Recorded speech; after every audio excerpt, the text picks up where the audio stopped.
मित्रांनो good morning.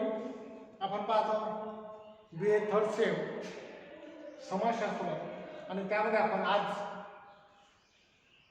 Karl Marx ह्या विचारवंतचा अध्ययन या ठिकाणी करणार आहोत. आपण अगोदर आपण इवाईन जोखीम आपण अभ्यास केल्यानंतर हे कार्ल मार्क्स आपण या ठिकाणी समजून घेणार आहोत. सर्वप्रथम आपण या ठिकाणी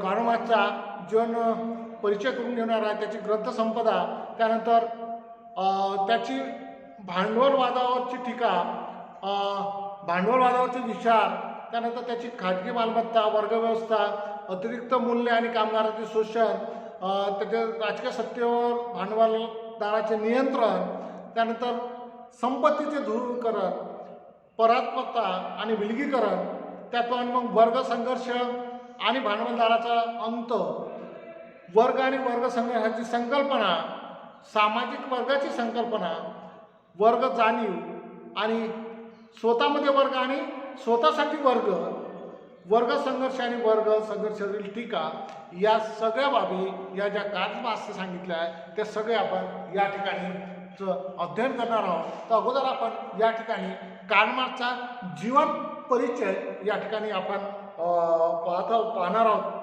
तर त्या ठिकाणी वैज्ञानिक साम्यवादाचे जनक म्हणून कार्ल मार्क्स यांचा जन्म जर्मनीच्या राईन प्रांतामधील ट्रियर शहरात 5 मे 1888 5 मे 1888 ला 5 मे 1818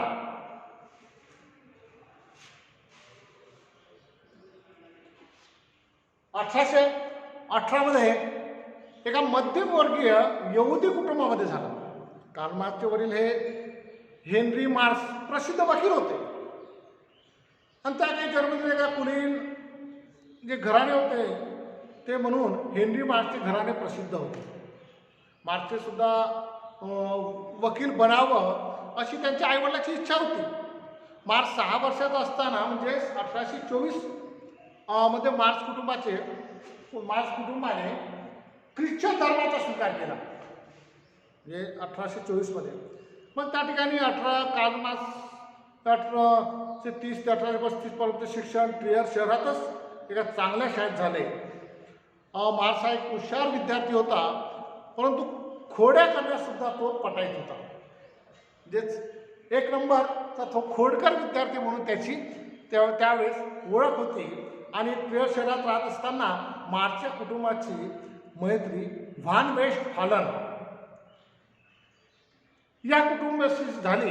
ही दोन्ही कुटुंब तेव्हा प्रोटेस्टंट पंथी होती. त्या शहरात बहुतेक लोक कॅथलिक पंथाचे होते, पण त्यामुळे या दोन्ही कुटुंबाची मैत्री तेव्हा घट्ट होणे स्वाभाविकच होती. आणि वेस्टफालन हे प्रशिक्षण शास्त्रात ते तेव्हा अधिकारी होते. आणि विद्यार्थी दशेत असताना मार्क्स नेहमीच वेस्टफालनकडे जायचा. तेव्हा तो फॉलन यांच्याशी विविध विषयावर चर्चासुद्धा करायचा आणि मार्क्सला अनेक पुस्तके फॉलन मार्क्सला अनेक तेव्हा त्यावेळी पुस्तके वाचायला द्यायचं. फॉलन म्हणजे मार्क्सचा सेंट सिमेनच्या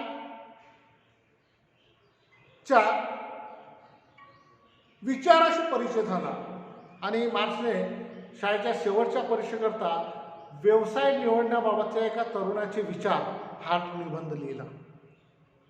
शालेय शिक्षण संपल्यानंतर वडिलांच्या इच्छेनुसार मार्क्सने 1835 मध्ये कायद्याचा अभ्यास करण्यासाठी वान विद्यापीठात प्रवेश घेतला. नंतर लगेच 1836 मध्ये मार्क्स बॉन विद्यापीठ सोडून बर्लिन विद्यापीठात दाखल झाला आणि बर्लिन विद्यापीठातील प्रवेशा मार्क्सच्या भावी जीवनास क्रांतिकारक वळण देण्यासाठी कारणीभूत ठरला. त्यावेळी बर्लिनमध्ये हेगेल यांच्या विचाराचा फार मोठा प्रभाव होता. मार्क्स बर्लिन विद्यापीठात नेण्यापूर्वी हेगेलचा मृत्यू झाला होता. हेगेलच्या विचारांना बर्लिन शहरात विशेष महत्त्व होते आणि त्यामुळेच सुरुवातीलाच मार्क्सने हेगलच्या विचारांना त्या ठिकाणी समजून घेण्याचा प्रयत्न केला त्या ठिकाणी, परंतु त्यावेळी ते विचार पटले नाही आणि म्हणून त्या हेगलच्या विचारांना कार्ल मार्क्सने विरोध केला. परंतु नंतर देखील हेगलच्या विचाराचा तो पुरस्कार करू लागला. मार्क्सने अभ्यासासाठी कायदा हा विषय निवडला होता, परंतु बर्लिन विद्यापीठात या विषयाबरोबरच तत्त्वज्ञान, इतिहास, भूगोल, साहित्य या इतर विषयाचं सुद्धा तो अध्ययन करू लागला. आणि मग त्याला तत्त्वज्ञान आणि इतिहास या विषयामध्ये त्याला विशेष आवड होती आणि त्याने त्या हेगलच्या तत्वज्ञानाचा सखोल असा अभ्यास केला. तसेच इतर तत्वज्ञानाच्या सिद्धांताचे सुद्धा कार्ल मार्क्सने बारकाईने अध्ययन केले. हेगलच्या तत्वज्ञानाचा सिद्धांत, त्याच्या कल्पनावाद मार्क्सला मान्य नव्हता, परंतु हेगलने मांडलेली विरोध विकासवाद पद्धती, तेव्हा हेगलने जे विरोध विकासवाद पद्धती मांडली होती त्याला ते योग्य वाटली, विकासवादाला ती योग्य वाटली, म्हणूनच तो यंग हेगेलियन पंथाकडे विशेष आकर्षित झाला. यंग हेगेलियन जाल विचारसरणीचे ब्रुना आणि एडगर, डावे हेगलवादी हे गोरबंधू, तसेच अराजक विचाराचा कट्टर समर्थक म्हणून मार्क्स स्टिनर यांच्या प्रभावाने त्याने कायद्याचा अभ्यास सोडून तो पुन्हा देऊन मार्क्स तत्वज्ञानाच्या अभ्यासाकडे वळला. आणि या तत्वज्ञानाचा अभ्यास केल्यानंतर आपणास प्राध्यापकाची नोकरी मिळेल अशी मार्क्सला आशा होती. परंतु पुढे त्यांच्या लक्षात आले की आपल्यासारख्या जहाल आणि पाखंडी विचारसरणीच्या व्यक्तीला प्राध्यापकाची नोकरी मिळणे शक्य नाही आणि म्हणून त्यांनी इतर काहीतरी करावं. आणि त्यातच 1838 मध्ये मार्क्सच्या वडिलांचा मृत्यू झाला. त्यानंतर त्याला पैशाची सुद्धा टंचाई भासू लागली आणि तशा परिस्थितीत त्याने तत्वज्ञानाचा अत्यंत परिश्रमपूर्वक अभ्यास करून नॅचरल फिलॉसॉफीज ऑफ द डेमोक्रेटिशन एप्रिक्विटस हा प्रबंध 1841 मध्ये येना विद्यापीठात सादर केला आणि लवकरच मार्क्सला डॉक्टरेट ही पदवी मिळाली. आणि मार्क्सला पदवी मिळाली, परंतु उपजीविकेसाठी मात्र प्राध्यापकाची नोकरी मिळू शकली नाही. त्याला पदवी मिळाली, डॉक्टरेट मिळाली, परंतु नोकरी मिळू शकली नाही. मग राहीन प्रांतातील लिबर पक्षाच्या पुढाऱ्यांनी हायनिश झिंटुंग या नावाचे एक वर्तमानपत्र 1 जानेवारी 1842 पासून सुरू केले होते. त्या वर्तमानपत्राचे संपादक डॉक्टर रुटेनबर्ग यांचा मार्क्सशी परिचय होता. त्यांनी मार्क्सला हायनिश झिंटुंग या वर्तमानपत्रात काम करायला बोलावले. मार्क्सने मोठ्या आनंदाने वर्तमानपत्रात काम करणे सुरू केले.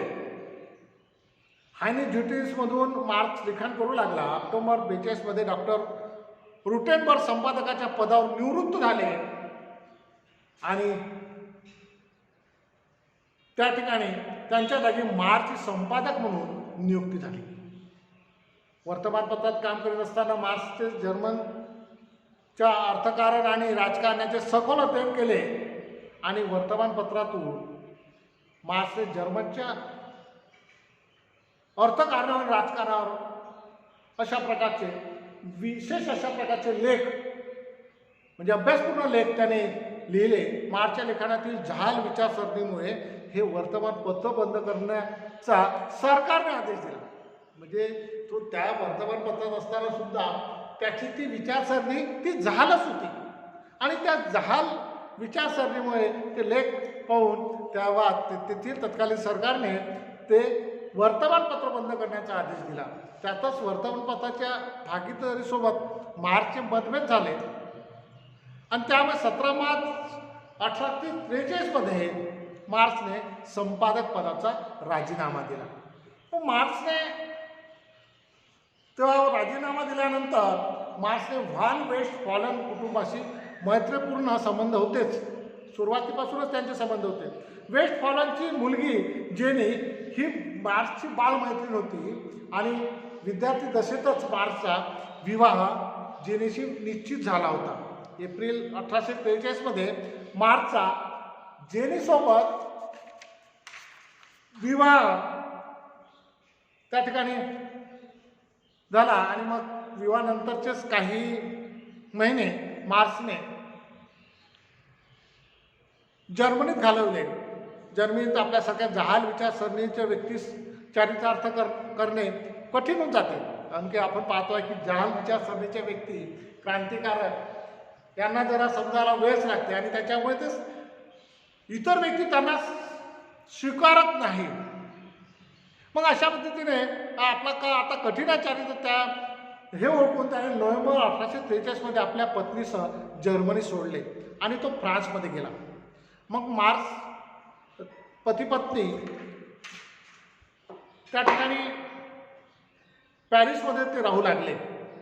पॅरिसमधील वास्तवातच मार्क्सने सुधारणावादी व समाजवादी सिद्धांताचे अध्ययन करण्यास सुरुवात केली आणि मग प्रारुद्धा, ब्लॅक, कॅबेट व फेरियर आणि सेंट सिमॉन यांच्या विचाराचा परामर्श मार्क्सने घेतला आणि मार्क्स आणि प्रारुद्धा यांची मैत्री झाली. तेव्हा प्रारुद्धाने लिहिलेल्या दारिद्र्याचे तत्त्वज्ञान द फिलॉसॉफी ऑफ पॉवर्टी या ग्रंथाची मार्क्सने स्तुती केली. परंतु पुढे लवकरच मार्क्सने प्रारुद्धाच्या ग्रंथावर टीकासुद्धा केली. म्हणजे तत्त्वज्ञानाचे दारिद्र्य हा ग्रंथ मार्क्सने लिहून प्रारुद्धाच्या विचारसरणीवर जोरदार टीका त्या ठिकाणी त्याच्यातून केली. मग पॅरिसमध्ये ऑगस्ट 1844 च्या सुमारास फ्रेडरिक एंजल्स हा धनिक पुत्राचा मार्क्सशी परिचय झाला आणि त्यांचा हा परिचय पुढे घनिष्ठ मैत्रीमध्ये रूपांतरित झाला आणि या दोन्ही मित्राची मैत्री शेवटपर्यंत टिकली. रशियन क्रांतीचा प्रणेता लेनिन यांनी मार्क्स आणि एंजल्स यांच्या मैत्रीबद्दल लिहिले की प्राचीन काळातील कथामध्ये मित्रत्वाची अनेक उदाहरणे मिळतात, परंतु युरोपमधील कामगार वर्ग असा दावा करू शकतो की त्यांच्या विज्ञानाची रचना अशा दोन अभ्यासक आणि योद्ध्यांनी केली की ज्यांच्या मैत्रीपुढे प्राचीन काळातील मैत्री संबंधीच्या सर्व हृदयद्रावक कथा ह्या फिक्या पडतात. म्हणजे अशा पद्धतीने त्याच्या मैत्रीबद्दल त्यांनी लिहून काढलं. तर अशा प्रकारची मैत्री त्या एंजल्स आणि मार्क्सची होती. या विधानावरून मार्क्स आणि एंजल्सच्या अतूट मैत्रीची कल्पना आपल्याला येते. त्यावेळी पॅरिसमधील वातावरण क्रांतिकारी विचाराने भरून गेले होते. तेथेच मार्क्सने एंजल्स बरोबर आपली तात्विक व राजकीय भूमिका स्पष्ट करणारे लिखाण लिहिण्यास सुरुवात केली आणि फ्रेंच सरकारच्या गैरमर्जीमुळे 1845 मध्ये पॅरिस सोडून त्यांना मार्क्सने ब्रुजेल शहरात आश्रय घेतला. तर या ठिकाणी ब्रुजेल शहरात मार्क्सने जर्मनीमधून हद्दपार करण्यात आलेल्या क्रांतिकारकाशी संबंध जोडले. नंतर मार्क्स स्वतः आंतरराष्ट्रीय क्रांतिकारी चळवळीत सहभागी झाला. तो 1845 मध्ये मार्क्स आणि एंजल्स आणि संयुक्तपणे हॉली फॅमिली हे पुस्तक लिहिले. मार्क्सचा जुळाई, घड्याची आणि चांभार अशा 3 कामगारांनी स्थापन केलेल्या जर्मन कामगार शैक्षणिक संघटना या संघटनेशी संबंध आला.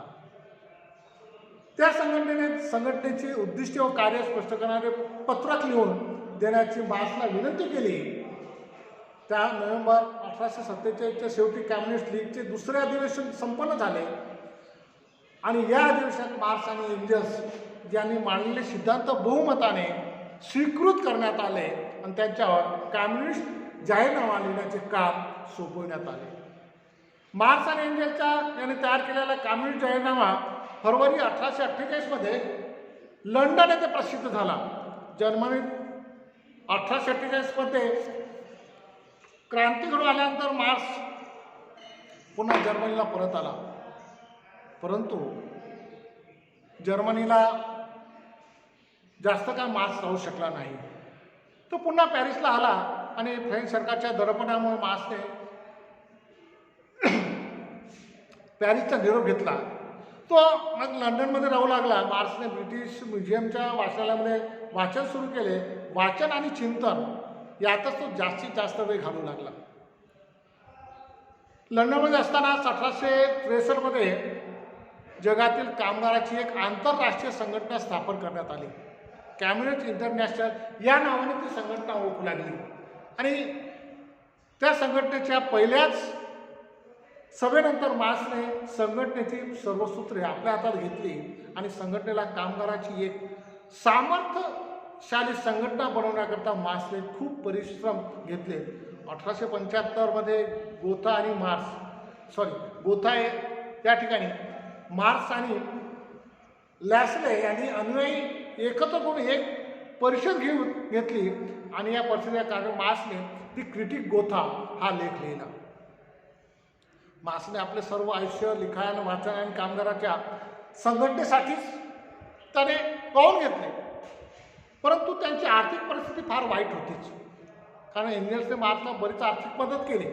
एंजेलची मार्क्सला सोबत नसती तर कदाचित मार्क्सच्या जीवनाला वेगळे वळण लागले असते, परंतु एंजेल्सची याची सोबत असल्यामुळे तो काहीतरी टिकून होता आणि एंजेल्सप्रमाणे मार्क्सची पत्नी जेनी ही सुद्धा त्याच्या सुखदुःखात एकरूप झाली होती.